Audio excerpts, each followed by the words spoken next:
Caros companheiros de ideal do Centro Espírita Caminheiros da Paz de Valente, os internautas que nos assistem nesse momento e todos aqueles amigos espirituais que se fazem presente quando realizamos um evento centrado no Evangelho, que tenhamos uma noite de inspiração, que seja de alguma sorte apoiada por esses entes espirituais que preparam o advento da nova era do Espírito na realidade humana. E que nos sintamos nesse momento partícipes da grande rede espírita federativa estadual, para que, unidos, sejamos um feixe de varas, resistente às intempéries do mundo, ainda centrado na matéria, ainda centrado no consumismo, ainda centrado no hedonismo imediatista. Que todos tenhamos, portanto, ensejo de ir além dos nossos limites usuais de mentalização e sentir a presença insigne do Espírito do Evangelho em nossa vida cotidiana, em especial nesse momento.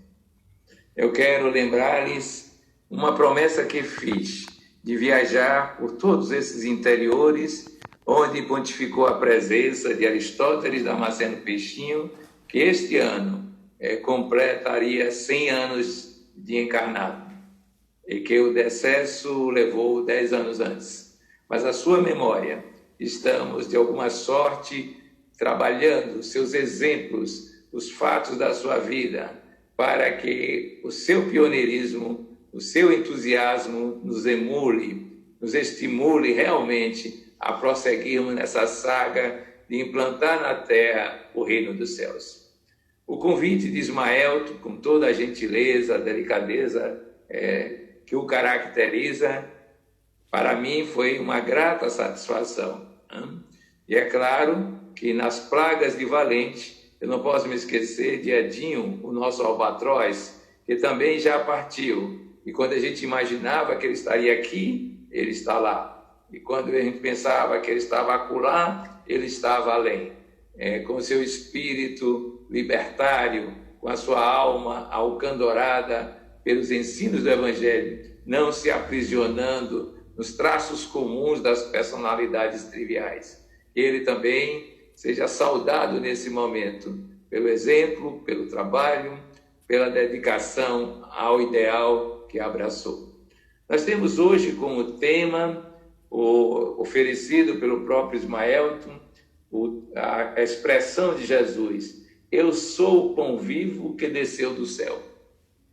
Nós vamos então começar a trabalhar esta frase a partir de uma ideia básica. O que é que significa a vinda de Jesus nesse planeta? A sua estadia de curta duração pública, cerca de 3 anos, talvez um pouco menos, talvez um pouco mais, o seu jeito de estar no mundo e, é claro, como ele contextualiza a sua história e diz frases dessa natureza, tão assertivas, tão afirmativas da sua capacidade, sabendo do seu poderio, ou melhor, do seu desenvolvimento pleno de espiritualidade de um modo geral. Nós começamos lembrando que a história da humanidade é uma história muito mais vasta do que os anais registram das civilizações.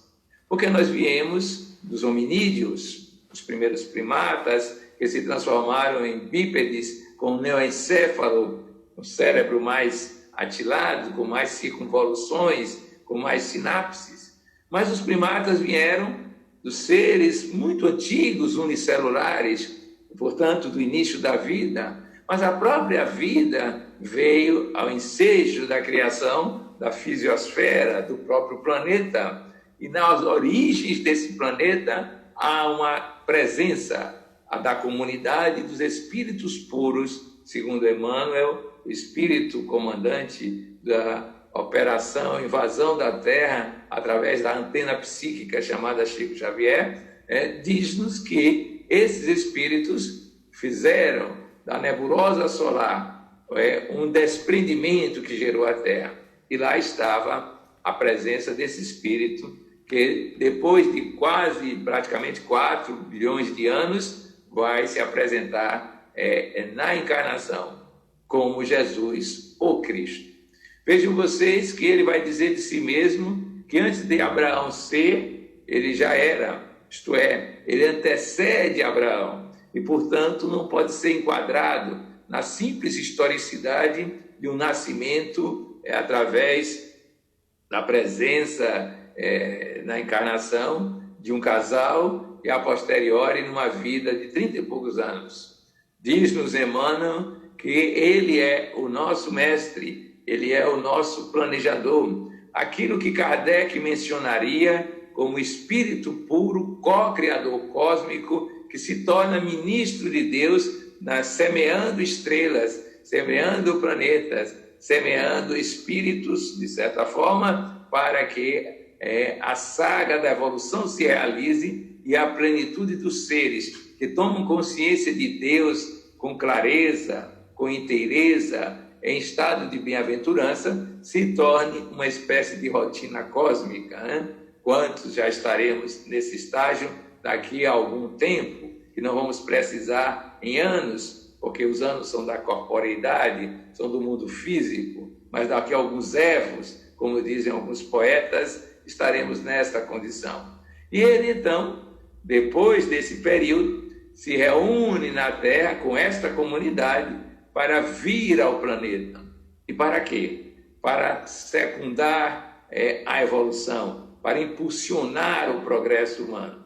E é por isso que no seu período, na bela página de introdução do livro Boa Nova, Humberto de Campos nos fala que nesta época ele reúne uma pleiade de espíritos, não mais belicosos como Aníbal o Cartaginês, Alexandre o Grande, Júlio César o Conquistador, os perdedores como Vercingetorix e companhia, para trazer agora espíritos que já são brandos, mansos, pacíficos, de tal maneira que o Império Romano conhece, aquela época, o seu período raro de paz na Terra, em todas as regiões em que ele comandava as governanças locais, subordinando-as aos seus interesses. Vejam vocês que isso é incomum nessa época de civilização, porque as guerras se faziam naturais, aconteciam sem o menor pretexto, simplesmente a invasão pelo prazer da conquista, pelo espírito de dominação. E ele chega e silencia tudo isso. E quando chega, disse, então, que um fenômeno especial traz a voz do céu dizendo que a paz na terra está presente para os homens de boa na terra, de boa vontade, e que por isso deve-se glorificar a Deus. Então, a sua presença é exatamente a transição da consciência belicosa, da consciência guerreira, que nasce da noção egóica, portanto, do egoísmo, chaga da humanidade ainda hoje, do orgulho, de superioridade, também outra chaga, outra ferida moral que nós vivemos. E ele diz, olha, agora é outro momento, há outra possibilidade, há outro reino a ser conquistado, e é um reino de bem-aventuranças que transcende a esse estado que é natural compreender-se com uma herança ancestral nossa, que vivemos como psiquismos em marcha para a humanização, como seres predadores, destruidores de outros seres, na grande cadeia alimentar, por exemplo, dos mamíferos. Nós éramos dessa natureza. E como os primeiros homens, que também, embora tendo o nome de sapiens, viviam da predação. Mas viviam de tal maneira que criaram figuras incrivelmente dolorosas e violentas para uma consciência mansa e pacífica.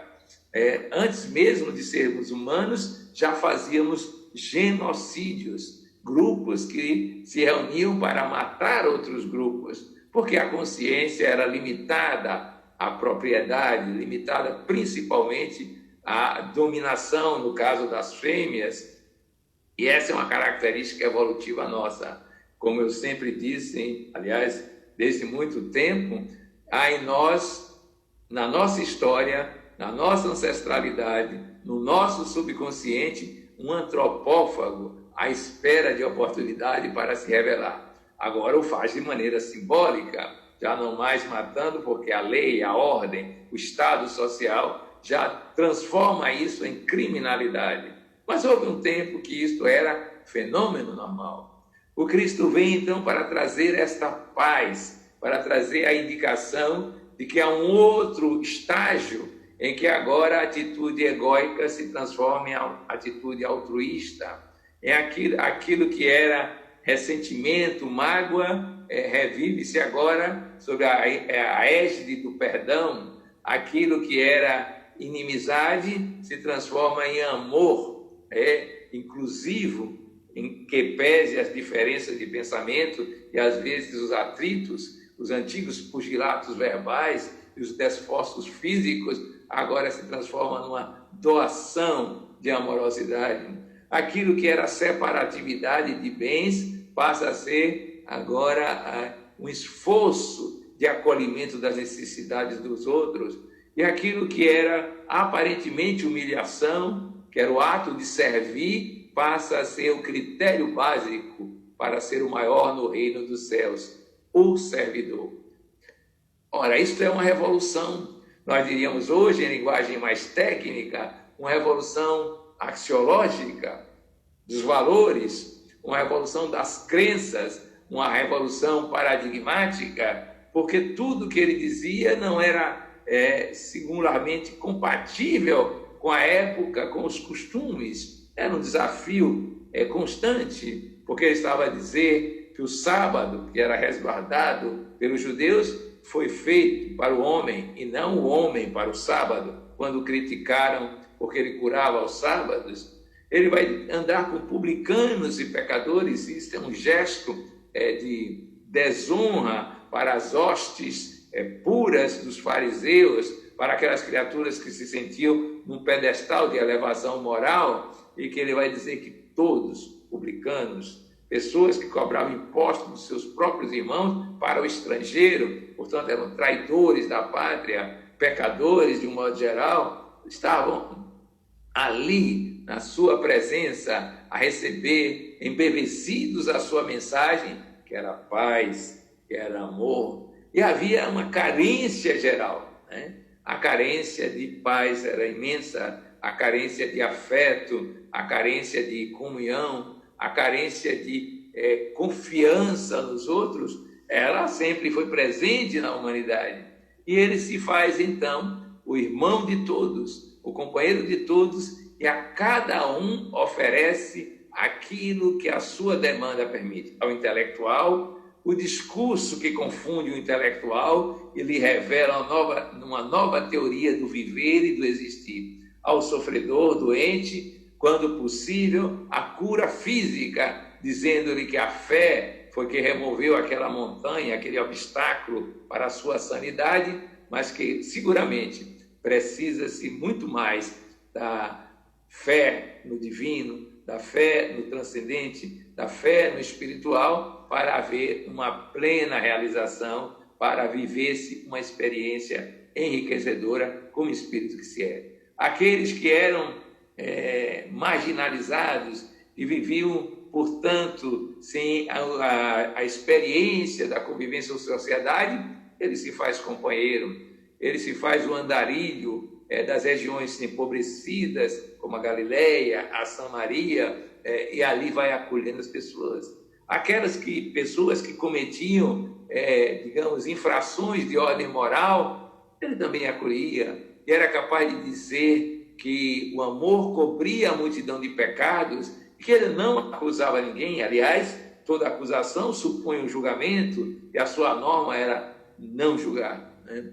E mais ainda, vai oferecer uma lição de vida muito fundamental para a convivência. Se alguém lhe pede a capa, dá-lhe também a túnica. Se alguém pede para andar uma milha, vai com ele 2. Em suma, não cumpra apenas a demanda, não fique limitado ao pedido, vá além, ofereça algo mais, porque o ato de dar é a essência do amor, que é a essência de toda a vida. Ora, ao fazer isto, ao dizer desta forma os seus pensamentos e ao expressar a sua amorosidade desta maneira, ele se transforma num rabi, ele se transforma num mestre que agrega multidões. E é interessante como essas multidões, de certa forma, vão atraídas, não se sabe exatamente, elas não sabem exatamente porquê, mas sabem que dele irradia um carisma, um magnetismo, como nós diríamos na linguagem do século XIX, que convence, que de certa forma renova as esperanças, traz o carinho e a atenção de alguém que se faz além dos limites provisórios, alguém que se faz representante de um ideário novo, de uma circunstância de vida diferente, de um modo de pensar a realidade diversa daquilo que é o dominante. E traz mais ainda a consciência de que todos são irmãos, porque filhos do mesmo Pai, e transmuta a divindade judaica, Yahvé, Jeová, guerreira, centrada na justiça pura e simples, num Pai misericordioso, num Pai que dá limites, que é a interdição, que é a lei, mas que é a suma de tudo amor. Daí dizer, João, o seu discípulo amado, segundo a tradição canônica, e no princípio era o Verbo, e o Verbo estava com Deus, e o Verbo era Deus. E mais adiante ele vai dizer, Deus era amor. E com isso, ele traz para a humanidade um desafio novo, revelar a sua própria potencialidade divina, porque o Verbo se faz criação. Aqui na nossa linguagem, no nosso entendimento, o Verbo se faz manifestação no cosmos, e a manifestação do cosmos é também a expressão do amor, nos diferentes graus, nas diferentes possibilidades ascensionais dos seres, e na complexidade das vidas multifárias, vai construindo, então, essa expressividade do amor. É interessante também verificar como Jesus se apresenta claramente definindo-se como aquela criatura que traz uma mensagem nova. As alvíceras, as boas notícias, a boa nova, enfim, o evangelho que quer dizer isso. E vejam vocês que na tradição canônica, os 4 evangelhos, ele sempre fala de si, mostrando o seu potencial na expressividade possível para aquelas criaturas. E então, frases sobre si mesmo, sem que representem qualquer ufanismo, qualquer ego inflado, dizem do que ele pode apresentar para as criaturas humanas no estágio atual. No nosso entendimento, ele está muito além das formas, das personificações, porque o espírito puro, ele já não habita no reino do espaço, no reino do tempo, das experiências transitórias, ele já não tem a consciência restrita e limitada pela experiência corporal, ele já não vive sequer nas dimensões que hoje a mediunidade revela do mundo espiritual tradicional, a crosta terrestre, as colunas espirituais, mesmo as mais elevadas, porque transcende a tudo isso. Está muito além da nossa imaginação, está muito além da nossa capacidade, uma mente que já avançou muito, mas ainda trabalha com pensamentos fragmentários, é racional, analítica, e se isso é um grande avanço em relação à mente mítico-mágica ou apenas emocional, sensório-motora, ela é muito pequena para abarcar a grandeza do Cristo, e para isso precisaríamos desenvolver novas instrumentações, novas qualidades que a vida evolutiva nos proporcionará, com certeza. Mas ele se faz, então, presença humana. Imagine o tamanho da restrição. Mal comparando, é como se tivessem aqui uma figura como Einstein, como Newton, que tivesse que explicar às criaturas o que é o número, o que é a soma, o que é a subtração, quando eles já viajavam pelas teorias gravitacionais, relativísticas, mas tinham que voltar o seu cabedal, restringi-lo aquelas explicações que para ele é simplicidade, para ele é restrição, mas para nós é de grande significado, porque está muito além da nossa realidade cotidiana. E é por isso que nós vamos encontrá-lo a dizer: eu sou a luz do mundo.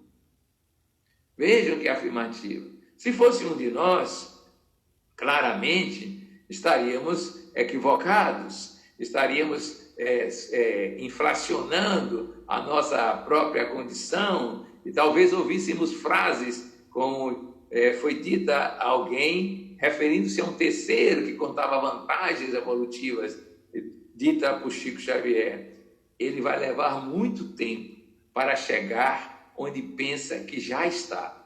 Isso é uma característica que nós precisamos evitar, porque é uma falácia da nossa vida, um engodo, né? Uma ilusão nossa de autopercepção. Mas em Jesus, a gente sabe que ele ainda é, na atualidade, 2000 anos depois, aquele que ilumina os caminhos novos da consciência crescente. E como é bom verificar essa experiência psicológica em crescendo, os saberes apontando para aquilo que ele já dizia, experimentava e demonstrava como realidade e luz do mundo. Essa consciência amorosa, hoje nós sabemos, pelos tratados de psicologia pessoal, como a essência da vida é aglutinação, é integração, é crescimento holonômico, como alguns dizem, criação de novas individuações mais complexas, tudo isso gerenciado pelo amor. Né? E esta luz, chamada amor, ele nos traz em plenitude. Mas ele também nos diz, em oportunidade muito clara, que nós podíamos alcançar a vida eterna. Né? Mas nesse momento ele apenas afirma de si mesmo: chame-me de mestre, mestre eu sou. Bom é só o Pai Celestial, fazendo uma clara distinção entre a criatura e o Criador. Mas mestre para vocês eu sou, porque eu estou lhes dizendo, eu posso lhes dizer, dos tesouros do céu, dos tesouros das novas regiões da consciência, dos tesouros alcançáveis pela amplificação da percepção do Espírito. Por isso eu sou mestre, mestre eu sou. E naquele momento ele ensina algo fundamental para um jovem que queria alcançar o tesouro máximo, a vida eterna. Alguns vão te perguntar: mas nós não temos a vida eterna? Como essência, sim, mas como consciência, não. Como consciência, nós pensamos que somos corpo, estamos a todo momento lutando para fazê-lo sobreviver, e mais que isso, apropriando-se de bens para garantir um futuro que é eminentemente corporal. Nós não temos consciência de que somos eternos. Nós não temos consciência sequer que somos imortais como consciência visceral, como consciência da vida cotidiana. E é por isso que vem o medo, vem a insatisfação, vem o desgosto, a frustração, todas essas emoções ligadas à consciência do tempo e do espaço e da corporeidade. Mas aquele jovem queria a vida eterna, e ele, é claro, como mestre, a lhe dizer: olha, é simples, segue a lei e os profetas em primeiro lugar. Mas o jovem, já calejado nas hostes judaicas, foi capaz de dizer: isso já faço desde os albores da juventude. E ele então complementa: veja você então, que agora é hora de renunciar a tudo que tens, desapegar-se para alcançar o tesouro. Seguir-me, seguir não simplesmente os passos do andarilho, mas os passos espirituais da autorrealização, e terás a vida eterna. Terás superado esse ciclo que nós chamamos de roda dos nascimentos, palingênese, ciclo das encarnações, e alcançará a consciência do eterno em plenitude. Era mestre, e podia dizer que era mestre. Ele também dizia que era o bom pastor. Né? E o bom pastor sabe das suas ovelhas, conhece a todas e identifica-as, e é capaz de socorrer aquela que desgarra. Por isso ele vinha para os doentes, para os pecadores, para os sofredores de todos os matizes, porque simplesmente era o bom pastor. E um dia todos estarão agregados nessa história evolutiva, formando um só rebanho. Não que os membros do rebanho sejam idênticos absolutamente, clonagens, como se diria hoje, mas todos terão, digamos assim, características similares e potencialmente estarão dirigindo-se para onde o mestre, o bom pastor, aponta.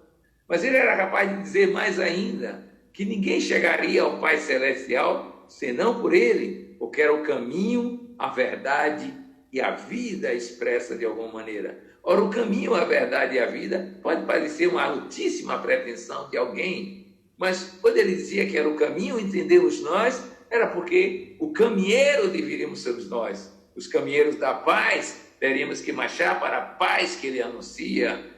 Os viandantes da estrada evolutiva só puderam chegar ao Pai passando pelo estágio crístico que ele vivenciava. E por aí vai o seu sistema de afirmativas sobre si mesmo. Uma delas me parece assim chocante, quando, numa sinagoga, ele se levanta para, a pedido de alguém, comentar os textos do dia. E os textos são referentes, na abertura do livro bíblico, a Isaías, que falava de um Messias que viria. E, naquela linguagem poética, provavelmente, levantar-se-á como arbusto verde em solo árido. E dirá depois, na sua poesia, que quando todas as dores do mundo estiverem sobre os seus ombros, quando ele estiver cuidando do mundo, os interesses de Deus prosperarão na terra. E ele, então, simplesmente faz um comentário sintético. Hoje se cumprem as profecias. Eu sou o Messias.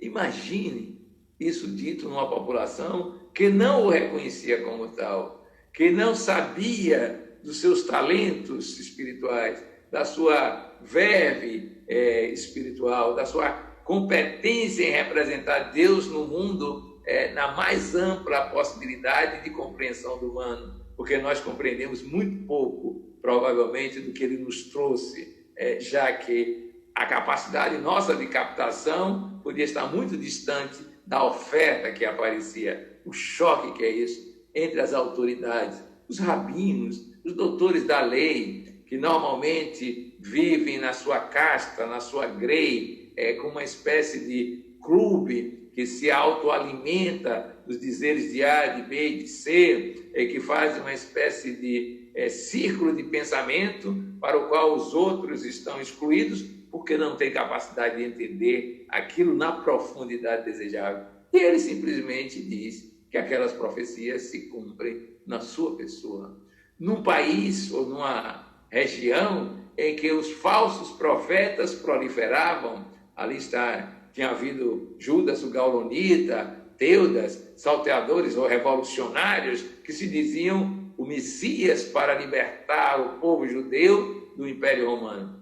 E ele é um Messias, mas um Messias diferente, estranho, não se comportava com a pureza daqueles que se diziam praticamente santos, e sim com a cotidianeidade da convivência com os males do mundo, com as dores do mundo e também com as alegrias do mundo, como nas bodas de Caná.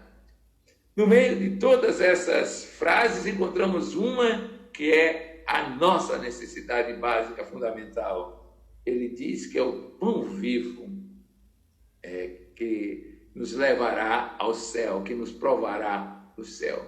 Ora, o pão, na história humana, é extremamente rico de simbologias, né? Nós sabemos das histórias dos pães na tradição judaica, o pão ázimo, a história do pão, que era o maná que vinha do céu, a história do pão que simboliza, para alguns, o próprio corpo de Cristo, e a história do próprio pão enquanto alimento, na humanidade, na civilização, de um modo geral, como isto é significativo.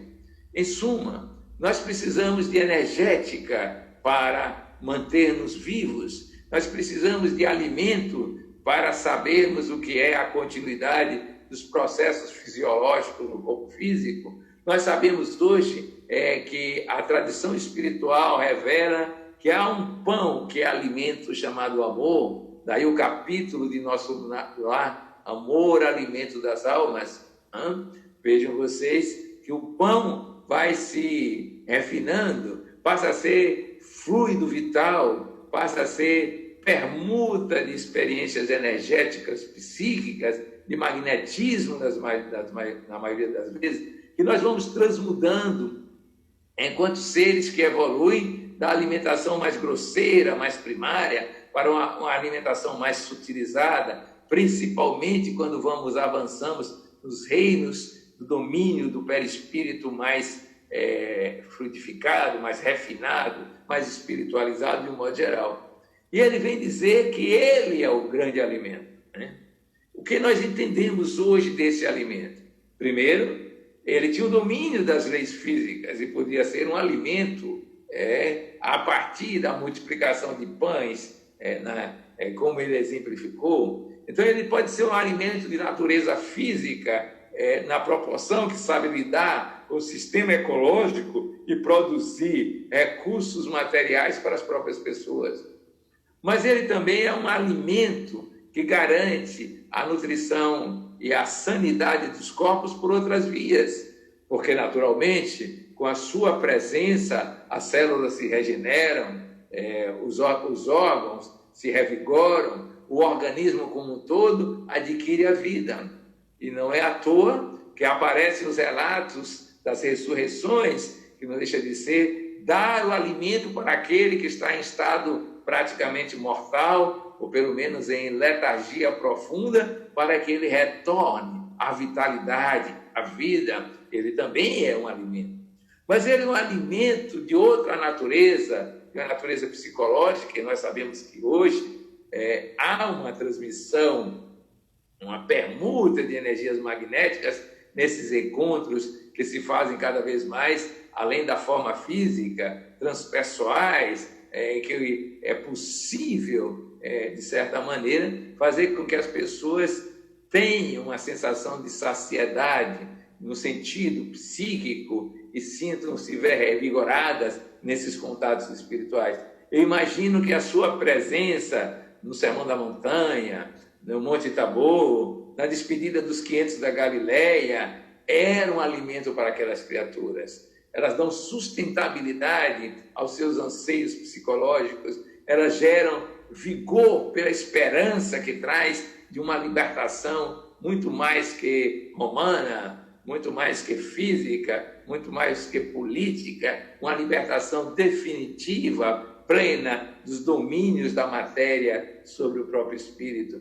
Isto é um alimento fundamental. Nós dizemos hoje, com muita certeza científica, que as pessoas que não veem sentido na vida, que não veem objetivo para viver, estão morrendo, estão deprimindo, estão perdendo forças psíquicas, estão perdendo a sua habilidade relacional, e nesse caso, a tendência natural é o encurtamento da vida física com o encolhimento da vida psíquica. E a tradição espiritual registra esse encolhimento a tal ponto que, às vezes, até a construção perispiritual pode ser restringida a uma forma mais simples, que é o ovoide.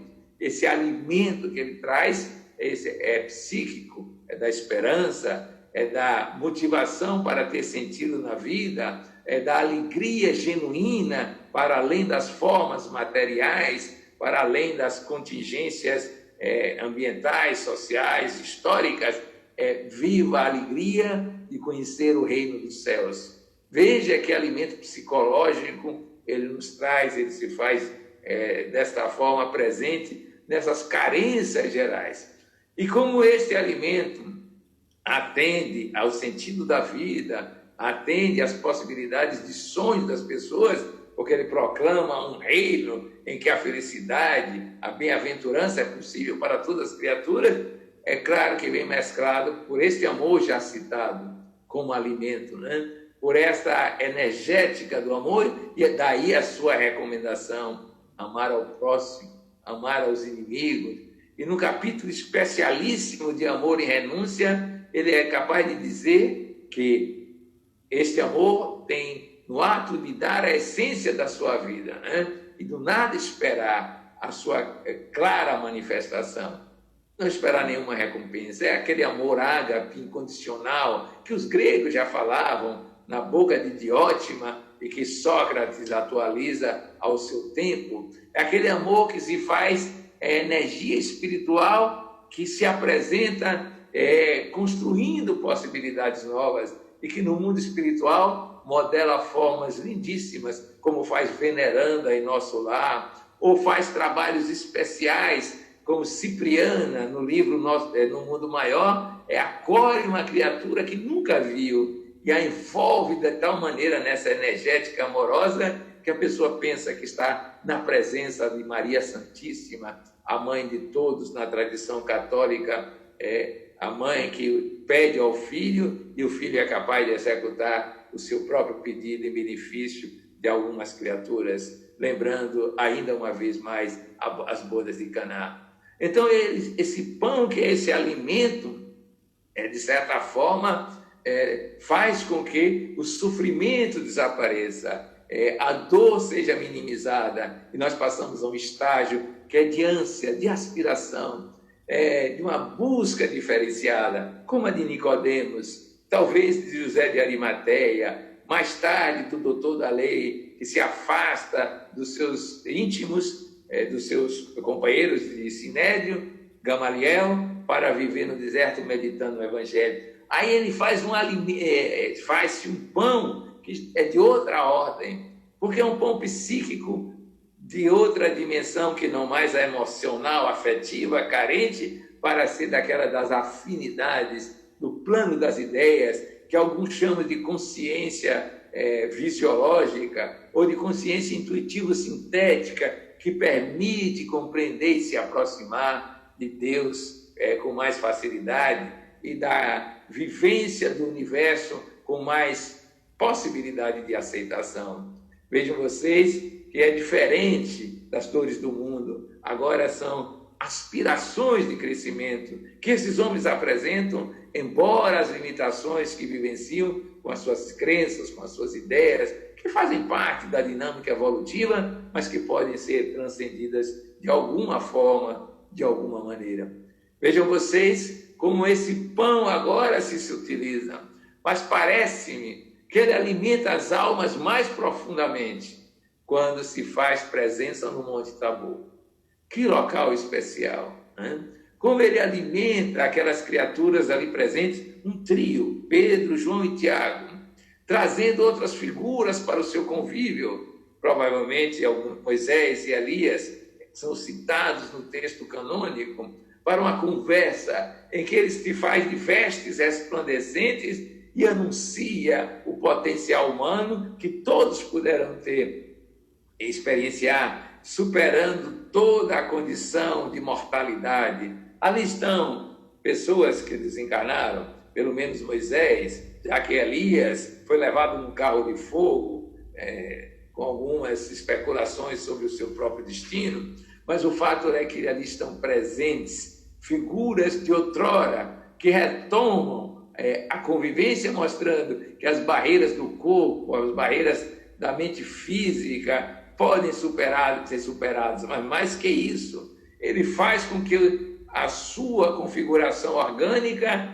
apareça agora de forma inusitada, especial, porque ele domina as leis do psiquismo que embelezam a matéria, que a transformam aos olhares daquelas criaturas que não suportaram sequer acompanhar todo o seu diálogo e adormeceram, mas ficaram deslumbradas. Ele pede que aquilo fique reservado, pois a multidão não tem alcance para este pão tão especial que ele traz para aquele pequeno agrei, para aquela pequena comunidade ali presente. Mas se não fosse bastante essas várias formas do pão se apresentar, ele traz por último, no nosso entendimento, a grande lição. A lição que é a máxima lição possível.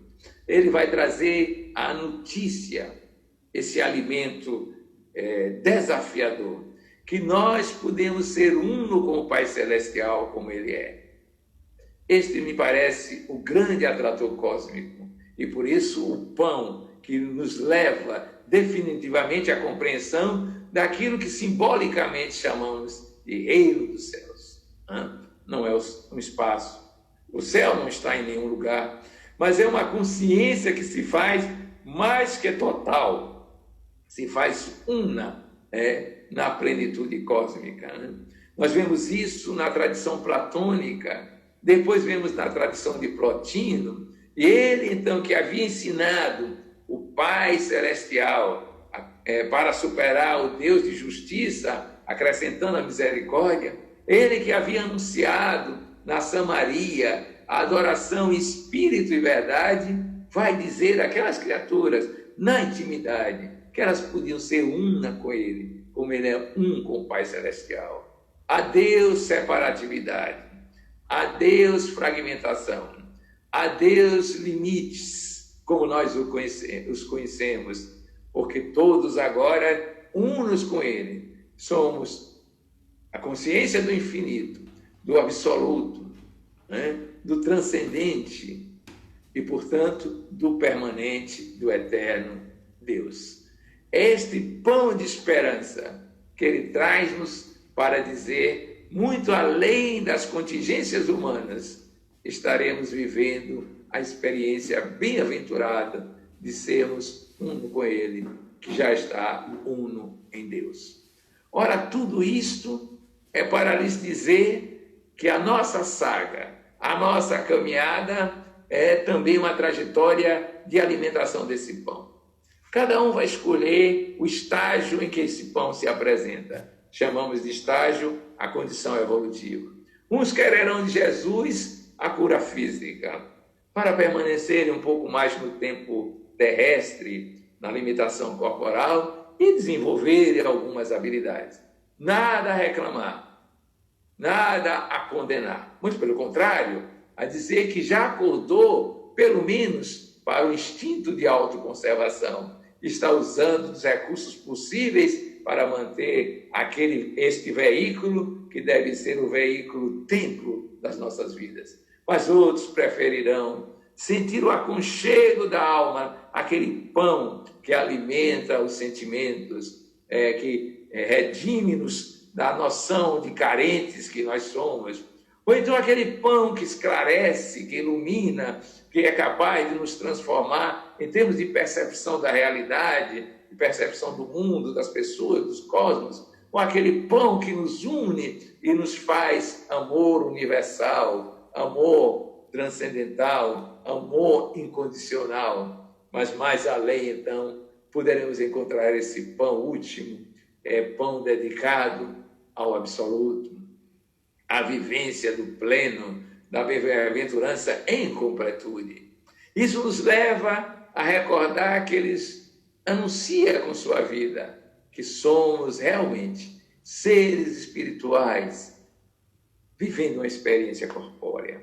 E que esta corporeidade é a grande condição, o grande laboratório para nos percebermos seres espirituais. Como nos lembra uma tradição oriental, é nessa corporeidade, ergástulo, cativeiro, que podemos afirmar a nossa liberdade plena. E dizer como ele, dou e tomo o meu corpo a hora que eu quero. Ele pode ser destruído e eu o reconstituirei em 3 dias. Nem levou 3 dias, na prática foram 2 dias, na ressurreição propriamente dita. Mas vejam vocês que ele nos traz esta mensagem e unifica a cadeia dos seres, a cada um mostrando que pode ir além dos seus limites provisórios, que pode ter a fé do tamanho de um grão de mostarda e fazer o que ele fez. E podemos transcender tudo isso, seguindo as suas pegadas, seguindo o seu roteiro, para finalmente encontrar a nossa plenitude existencial, manifestando o divino que nós sempre fomos e sempre seremos. Ora, esta é a grande mensagem. Ele não nos deixará famintos, nem da fome do corpo, nem da fome da mente, nem da fome do espírito, nem da fome dos sentimentos, nem da fome de plenitude. mas o pão precisa ser saboreado. Aliás, ainda não inventaram coisa melhor, dizem os donos de padaria como o senhor Aristóteles. Ainda não inventaram alimento tão saudável, tão agradável ao paladar. Pois esse pão que ele nos traz transcende essa fome física e nos alimentará para a vida eterna. Pensemos nele. Pensemos que podemos ser como ele. Pensemos que podemos alcançar o estágio de estarmos unificados em Deus através dele. E verificaremos que as querelas do mundo, as contingências do cotidiano, as experiências nossas, todas transitórias, não podem nos abalar. Não podem mais nos fazer sofrer, porque nós temos o pão, que é alimento para a plena sanidade do espírito. Aconteça o que acontecer. O drama maior não está no que acontece, está na interpretação que nós damos. E quando nós temos o pão do Evangelho para acabar com a nossa fome, então o mundo já não se torna este presídio desagradável que muitos de nós achamos, se torna o local onde saboreamos o Evangelho para torná-lo realidade aqui na Terra. E eu então lhes recordo uma das frases mais célebres da nossa experiência da convivência com Aristóteles, Damasceno Peixinho. Ele dizia de vez em quando: Jesus disse, meu reino não é deste mundo. Eu, Aristóteles, porém vos digo, vamos invadir esse reino dele para sermos colônia dele, pelo menos, e vivermos das delícias do reino dos céus.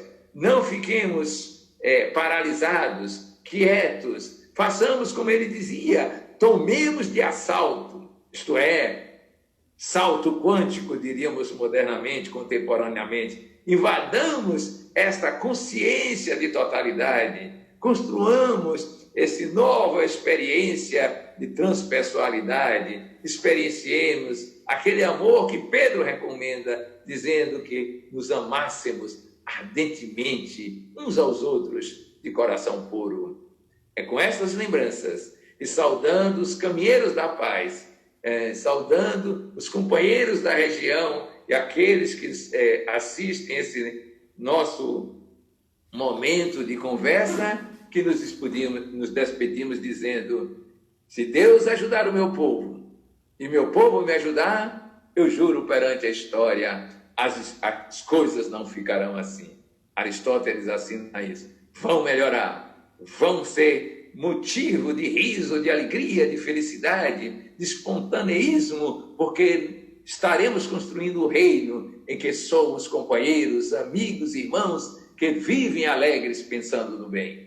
Que Deus nos abençoe, que nós nos elevemos, que sintamos a experiência espiritual e que de quebrada em quebrada saibamos traçar a nossa história, de degrau em degrau, subamos a escada de Jacó, que é a escada do Espírito que se manifesta cada vez mais plenamente para a glória de Deus. Então, caminheiros da paz, como dizia Jesus, brilhai a vossa luz diante dos homens para a glória de Deus.